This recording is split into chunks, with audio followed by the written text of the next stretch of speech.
Assalamualaikum warahmatullahi wabarakatuh, teman-teman semuanya.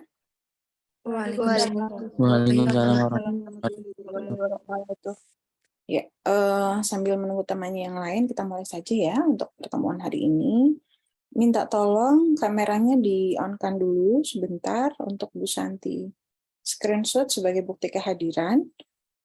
Selain itu, kalian juga silahkan nanti mengisi presensi kehadiran di Skalsa ya. Walaupun misalnya mengisi kehadiran di Skalsa tapi tidak mengikuti Zoom, mohon maaf Bu Santi rekap sebagai alfa begitu. Silahkan diaktifkan dulu kameranya untuk Bu Santi screenshot. Jumlah mahasiswa kelas A berapa? 44 Bu. 44. Baik. Baik. Bu Santi screenshot ya. Bu.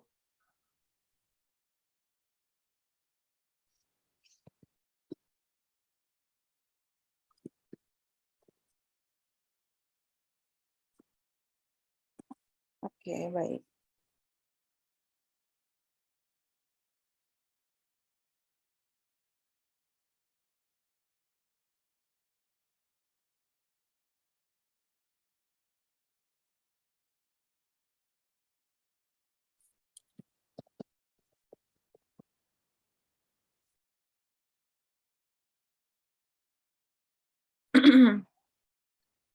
Bismillahirrahmanirrahim. Sebelum kita mulai perkuliahan hari ini, silakan kita berdoa dulu. Menurut agama dan kepercayaan masing-masing, semoga Allah berikan kemudahan dan kepahaman ilmu. Berdoa dimulai.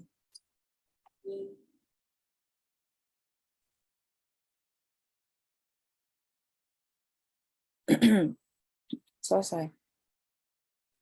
Mohon maaf, suaranya mungkin agak serak ya. Lagi kurang enak badan sedikit. Untuk pertemuan hari ini kita belajar tentang apa, teman-teman?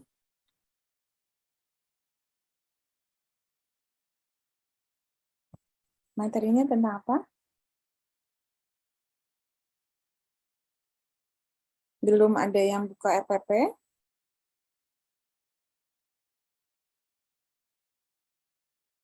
Suara Bu Santi jelas?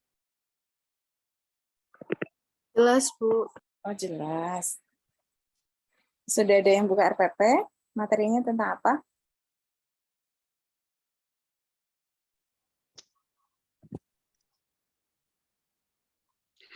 Tentang pengkajian fungsional ADL, pengkajian kognisi, pengkajian psikososial, pengkajian emosional, dan pengkajian depresi, Bu.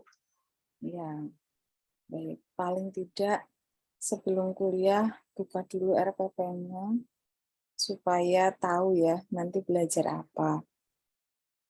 Lebih bagus lagi sudah baca RPP, terus belajar materinya, jadi pas ketemu dosen ada diskusi gitu. Mas Aldiansah PJ? Mas Aldiansah?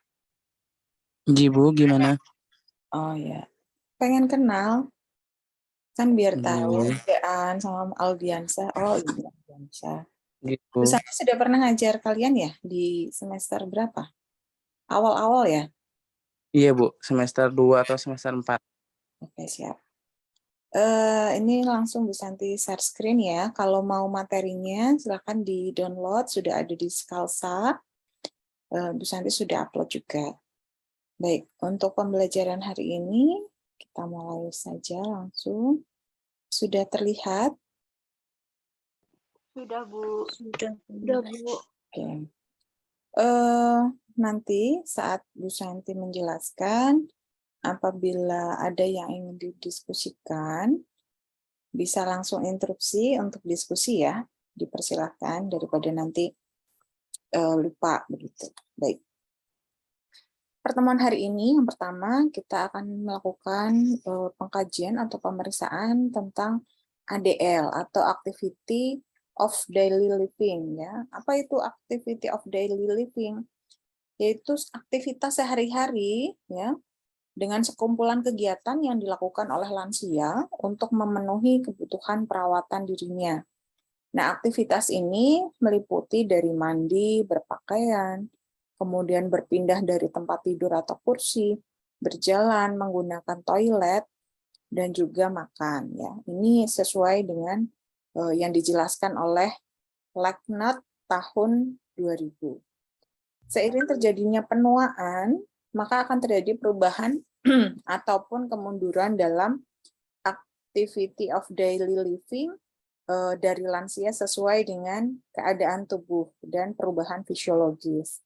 Oleh karena itu, perawat harus memiliki kemampuan dalam mengkaji kemampuan ADL dari lansia tersebut. 6 kegiatan ini didefinisikan sebagai yang pertama, pergerakan di tempat tidur, bisa duduk, naik, dan bergerak di tempat tidur. Kedua, transfer yang berarti gerak dari satu kursi ke kursi lainnya, mengubah posisi dari duduk untuk berdiri, dan mentransfer ke maupun dari toilet dan tempat tidur. Yang ketiga, pergerakan berarti berjalan di tingkat ya atau menaiki tangga, di lereng yang landai dan menuruni tangga. Yang keempat, berganti baju seperti memakai kaos kaki ya atau stocking, sepatu, serta pakaian atasan dan bawahan. Kemudian yang kelima, personal hygiene. Berarti perawatan pribadi, mencuci muka, ekstremitas dan perineum, juga genitalia. Makan berarti makan dan minum, tetapi bukan persiapan makanan. Misalnya memasak dan menyiapkan makanan pada saat memasak, begitu ya. Ini menurut Gallo dan Paveza tahun 2006. Nah, selain ADL ini ada indikator lain yang digunakan untuk mengetahui fungsi individu dalam aktivitas sehari-hari, yaitu aktivitas instrumental kehidupan sehari-hari atau sering disingkat dengan IADLS. Nah, IADLS ini agak sedikit rumit dibandingkan dengan ADL tadi. Indikator dari IADLS yaitu membina persahabatan dan dukungan mental. Nah, yang fundamental dan sangat dibutuhkan untuk kehidupan sehari-hari yang merefleksikan bantuan yang mungkin diperlukan untuk menjaga lansia tetap dalam kerangka berpikir yang positif. Yang kedua, transportasi dan belanja. Berapa banyak lansia bisa berkeliling atau membeli dari toko kelontong dan kebutuhan farmasi tanpa bantuan. Kalau di kota-kota besar mungkin jarang sekali kita lihat lansia yang mandiri ya, bisa bepergian sendiri bahkan dengan jalan kaki begitu. Tetapi kalau di desa, kita akan melihat banyak sekali lansia itu bahkan justru dari pegunungan menggendong sayur mayur gitu ya, dari kebun sayurnya bisa sampai 1 kantong gitu. Bahkan kita sendiri yang masih anak muda misalnya, kalau melakukan hal seperti itu belum tentu bisa ya. Nah, kebetulan Bu Santi sekarang tinggal di Salatiga, jadi di sini banyak lansia yang 80 tahun gitu masih berkebun sayur di lereng gunung gitu ya, turun maupun naik itu mereka masih bawa kantong sayur di punggung mereka gitu. Luar biasa sekali. Jadi masih itu nilai ADL lansia di gunung, di pegunungan maupun di kota jauh berbeda gitu ya. Bahkan kita sendiri saja tidak membawa beban apapun misalnya, naik lereng dan menuruni bukit saja, bisa capek ya. Terus yang ketiga, menyiapkan makanan, merencanakan dan menyiapkan berbagai aspek makanan, termasuk berbelanja dan menyimpan bahan makanan. Yang keempat, mengolah rumah tangga, seperti membersihkan, merapikan, mengeluarkan sampah, dan membersihkan rumah gitu ya, dan mencuci pakaian juga melipat pakaian. Yang kelima, mengelola pengobatan. Berapa banyak bantuan yang mungkin diperlukan dalam mendapatkan resep yang ada, menjaga obat-obatan sampai saat ini, dan minum tepat waktu dengan dosis yang tepat. Yang keenam, berkomunikasi dengan orang lain, menggunakan telepon rumah atau surat kabar, dan umumnya membuat rumah yang ramah bagi pengunjung, artinya bersih, rapi, begitu ya. Dan tidak banyak juga lansia yang dapat menggunakan handphone, begitu ya, karena handphone sekarang agak rumit bagi lansia. Yang ketujuh, mengelola keuangan, berapa banyak bantuan yang mungkin dibutuhkan lansia dalam mengelola saldo bank, buku cek, dan membayar tagihan tepat pada waktunya. Nah, pengkajian ADL dan IADLS dapat dilakukan oleh perawat dengan menggunakan beberapa instrumen pengukuran, yaitu indeks CADS, indeks Bartel, Lawton IADL, dan lain sebagainya. Kemudian faktor yang mempengaruhi ADL pada lansia, yaitu yang pertama umur dan status perkembangan. Ya, karena dalam golongan lansia kan dibagi menjadi beberapa kelompok lagi ya, dan itu pasti mempengaruhi dari aktivitas of daily living. Yang kedua adalah kesehatan fisiologis, ketiga fungsi kognitif, 4 fungsi psikososial, 5 tingkat stres, 6 ritme biologi, 7 status mental. Kemudian standar operasional prosedur pemeriksaan ADL menurut indeks Bartel. Definisinya merupakan suatu instrumen pengkajian yang berfungsi mengukur kemandirian fungsional dalam hal perawatan diri dan mobilitas yang menggunakan 10 indikator.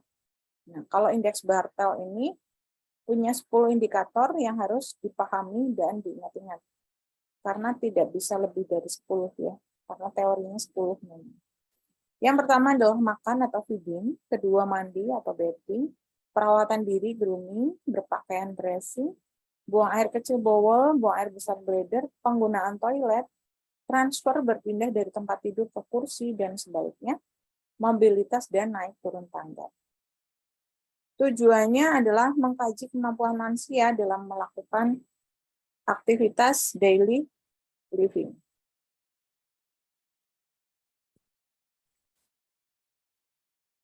Persiapannya adalah alat tulis, lembar instrumen pengajian dengan indeks Bartel. Kemudian yang selanjutnya adalah implementasi. Implementasi yang perlu diperhatikan, yang pertama adalah pemeriksaan dengan indeks Bartel harus digunakan sebagai catatan tentang apa yang dilakukan klien, bukan sebagai catatan tentang apa yang dapat dilakukan klien. Jadi melihat benar-benar apa yang bisa dilakukan oleh klien. Tujuan utama pemeriksaan adalah untuk menetapkan tingkat independen dari bantuan fisik atau verbal sekecil apapun dengan berbagai alasan. Ketiga, kebutuhan pengawasan dapat membuat klien menjadi tidak mandiri. Keempat, kinerja klien harus ditetapkan dengan menggunakan bukti terbaik yang ada. Meminta klien, teman atau saudara, dan perawat akan menjadi sumber yang biasa, tapi pengamatan langsung merupakan sumber informasi terbaik. Apabila klien tidak mampu, maka penguji langsung tidak diperlukan dan hanya bisa menanyakan saja kepada lansia tersebut. Jadi kalau misalnya yang terbaik ya, misalnya melihat tingkat kemandirian, kita melihat langsung bagaimana lansia itu ke toilet, apakah dibantu oleh orang lain atau tidak. Tapi kalau kita tidak dalam keadaan yang memungkinkan untuk melihat langsung, kita bisa hanya dengan bertanya. 5. Biasanya kinerja dilakukan selama 24-48 jam sebelumnya, kemudian kadang-kadang bisa lebih lama dari 48 jam. 6. Penggunaan alat bantu diperbolehkan pada saat melakukan observasi aktivitas of daily living. Nah, ini adalah lembar pengkajian indeks Bartel.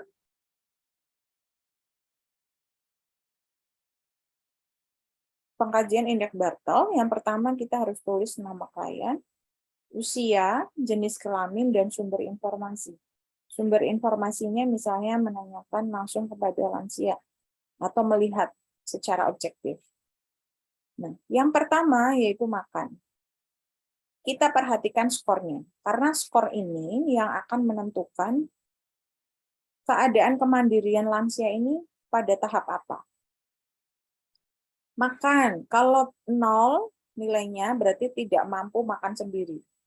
Artinya harus dibantu orang lain. 1, butuh bantuan untuk memotong lauk atau mengolah mentega atau yang lainnya. Jadi bisa makan tapi dengan dibantu. Kalau 2, itu mandiri, tanpa bantuan siapapun. Kedua, mandi, 0 bila tergantung dengan orang lain, ya dimandikan atau dibantu. 1 itu bila mandiri, mandi tanpa bantuan orang lain. Ketiga, perawatan diri, 0 membutuhkan bantuan orang lain. 1 mandi dan perawatan diri mandiri tanpa bantuan orang lain. Berpakaian 0 tergantung pada orang lain, 1 sebagian dibantu, 2 mandiri. BAK 0 bila terjadi inkontinensia, artinya bila menggunakan kateter. 1 kadang inkontinensia, jadi kadang menggunakan kateter, kadang juga dilepas. 2 bila teratur dalam satu hari tidak perlu menggunakan kateter. BAB 0 bila terjadi inkontinensia, tidak teratur dan perlu diberikan obat perangsang untuk BAB. 1 kadang inkontinensia, jadi kadang-kala lancar, kadang-kala tidak. 2 bila kontinensia atau teratur. Jadi BAB sehari sekali. Penggunaan toilet 0 bila tergantung bantuan orang lain. 1 kadang membutuhkan bantuan, kadang tidak. 2 bila mandiri. Ya, bisa ke toilet tanpa bantuan orang lain. Selanjutnya nomor 8. Transfer 0 tidak mampu. 1 butuh bantuan untuk bisa duduk dengan 2 orang yang membantu. Nilai 2 bantuan kecil karena hanya dibantu.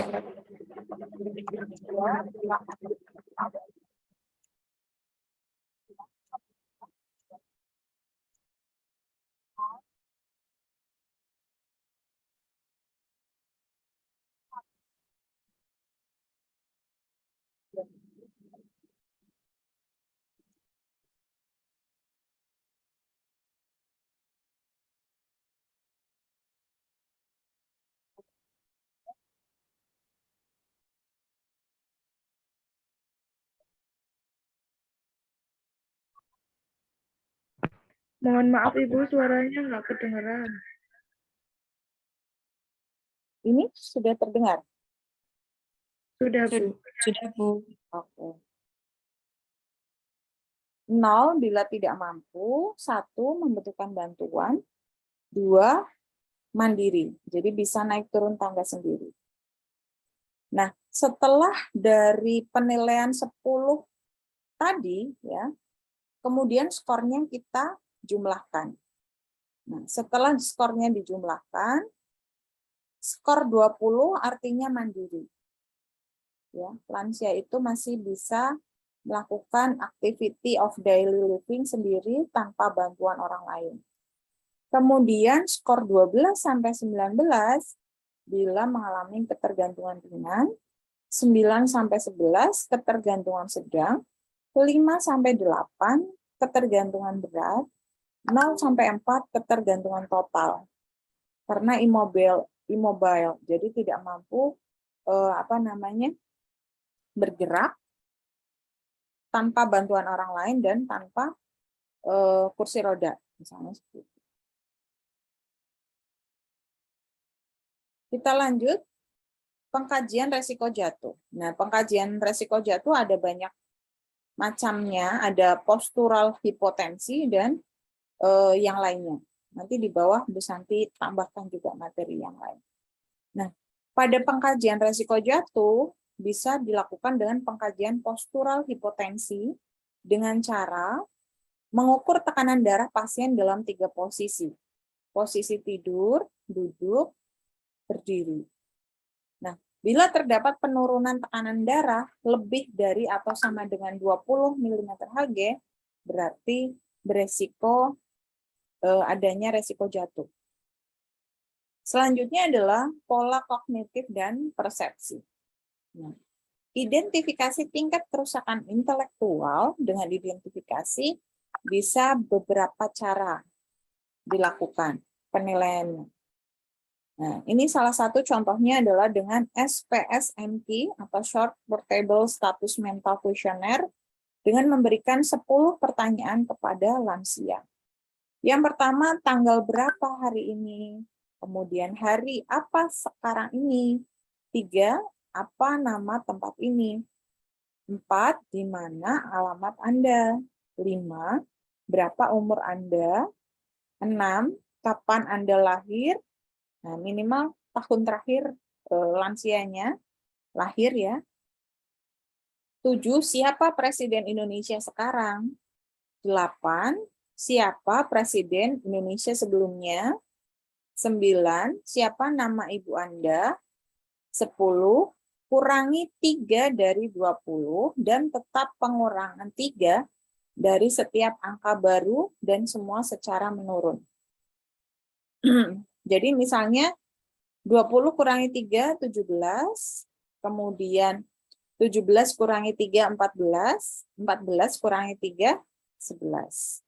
Nah, setelah ditotal nilainya, ya, kita lihat keterangan dari penilaiannya itu dilihat salahnya. Kalau salah 0 sampai 3, berarti fungsi intelektualnya masih utuh. Jadi bisa menjawab 7 sampai 10, berarti fungsi intelektualnya masih bagus, masih utuh. Salah 4 sampai 5, kerusakan intelektualnya itu ringan. 6 sampai dengan 8, kerusakan intelektualnya sedang. 9 sampai dengan 10, kerusakan intelektualnya itu berat. Bu Santi lanjutkan dulu ya. Selanjutnya adalah identifikasi aspek kognitif dari fungsi mental dengan Mini Mental Status Examination atau MMSE. Nah, yang dinilai ini ada 5 aspek kognitif. Yang pertama orientasi. Nah, kriterianya bisa menyebutkan dengan benar tahun, musim, tanggal, hari, dan bulan. Kemudian di mana kita sekarang berada? Negara, provinsi, kota, kemudian tempat tinggalnya. Yang kedua adalah registrasi. Sebutkan nama 3 objek, 1 detik untuk masing-masing objek. Kemudian tanyakan kepada klien 3 objek tadi. Misalnya kita tanyakan, itu apa, Nek? Oh, itu vas bunga. Vas bunga ini tanyakan misalnya beli di mana, kapan gitu ya.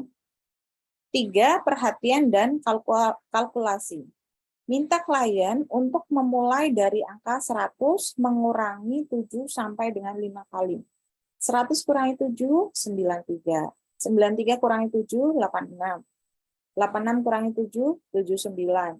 79 kurangi 7, 72. 72 kurangi 7, 65. Begitu ya. 4, mengingat. Minta klien untuk mengulang objek pada nomor 2 tadi. Jika benar, 1 poin untuk masing-masing objek. Nomor 2 tadi meminta lansia untuk menyebutkan 3 objek. Nah, kita ulangi lagi di poin keempat. Yang kelima adalah bahasa. Tunjukkan pada klien suatu benda dan tanyakan namanya pada klien. Kemudian, minta klien untuk mengulang kata berikut. Tidak ada, jika, dan, atau, tetapi. Bila benar, nilainya 1 poin.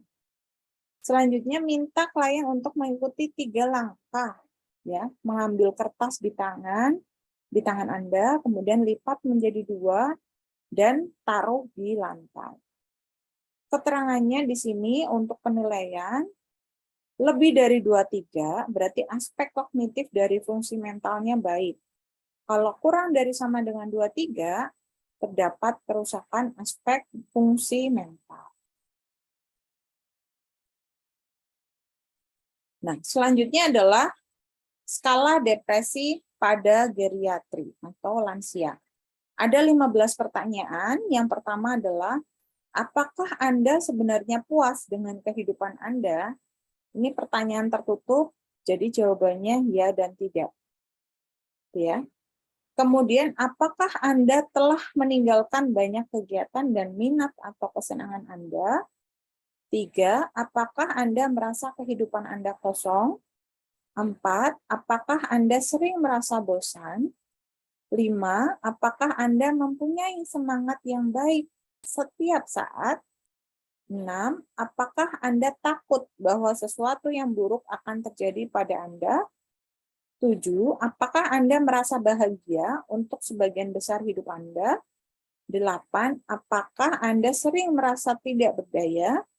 9, apakah Anda lebih senang tinggal di rumah daripada keluar dan mengerjakan sesuatu yang baru? 10, apakah Anda merasa mempunyai banyak masalah dengan daya ingat dibanding kebanyakan orang? Karena cepat lupa gitu ya. 11, apakah Anda berpikir hidup Anda sekarang ini menyenangkan? 12, apakah Anda merasa tidak berharga seperti perasaan Anda saat ini? 13, apakah Anda merasa penuh semangat? 14, apakah Anda merasa bahwa keadaan Anda tidak ada harapan? 15, apakah Anda berpikir bahwa orang lain lebih baik keadaannya daripada Anda? Jadi 15, apakah Anda berpikir bahwa orang lain lebih baik keadaannya daripada Anda? Jadi melihat orang lain tuh kayaknya lebih bagus gitu, lebih baik dibandingkan kita. Nah, penilaiannya 0 sampai dengan 4 sama dengan normal. Jadi kalau misalnya jawaban iya gitu ya. Jawabannya iya antara 0 sampai dengan 4 itu berarti normal. Kalau menjawab iya 5 sampai 9 berarti beresiko depresi. 10 sampai 19 jawabannya iya, berarti depresi ringan. Dan kalau 20 sampai 30 jawabannya iya, berarti depresi berat. Gitu. Kemudian skala resiko dekubitus. Nah, di sini ada 5 hal yang dinilai: kondisi fisik, kesadaran, aktivitas, mobilitas, dan inkontinensia. Inkontinensia itu artinya ketidakmampuan untuk melakukan sendiri. Ya, paling baik nilainya 4, paling tidak baik atau ketergantungan atau tidak mandiri itu nilainya 1. Ya.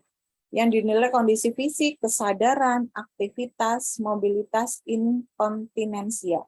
Kalau nilainya 1, itu kondisi fisiknya buruk, kesadaran stupor, aktivitasnya hanya di tempat tidur atau bed rest, ya. Kemudian mobilitas immobile, jadi tidak bisa melakukan aktivitas sendiri tanpa bantuan orang lain. Inkontinensianya atau BAB dan BAK itu selalu keduanya, jadi tidak lancar keduanya. Bisa menggunakan kateter gitu ya. Nah, keterangannya bila kurang dari 10 maka resiko sangat tinggi, 10 sampai 13 resiko tinggi, 14 sampai 18 resiko sedang, dan lebih dari 18 resiko dekubitus masih rendah. Jadi kalau misalnya ini 5 hal ya, semuanya masih bagus, nilainya 4, berarti 4 kali 5, 20. Nah, 20 berarti masuknya lebih dari 18, berarti resiko dekubitusnya masih rendah. Tapi kalau misalnya 5 poin ini nilainya semuanya 1, berarti kan 5. Berarti kurang dari 10. Maka resikonya sangat tinggi untuk mengalami dekubitus. Maksudnya seperti itu.